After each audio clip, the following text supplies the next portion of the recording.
First on 4, many questions are being raised this evening about what led jurors in the trial of a former Cameron County jailer to allegedly make a mistake in his sentencing. Tonight, for the first time, we're hearing from the judge who presided over the trial.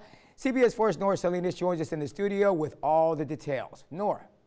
It's a situation the district attorney says he has never seen before and plans to attempt to fix it if at all possible. But tonight, the judge who presided over the trial is clearing the air about what happened in the courtroom and why she's standing by the jury's decision.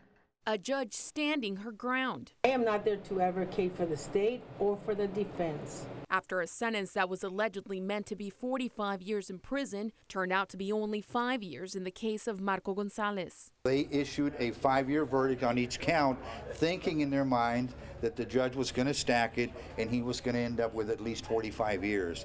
That was the mistake that they made. The 33-year-old was found guilty on 9 counts of aggravated assault stemming from a police standoff that resulted in the death of one man back in 2014. I was there and I could hear bullets flying. I mean, it's terrifying. A school was on lockdown, an entire neighborhood was on lockdown. The whole area was being terrorized for hours. And for somebody to walk away claiming to be a nice guy just doesn't cut it with me. Judge Elia Cornejo Lopez presided over the trial and says her position only allows her to read the instructions written by the defense and the state about how the jury can provide a sentence. I cannot interpret this for the jury. That's not my job.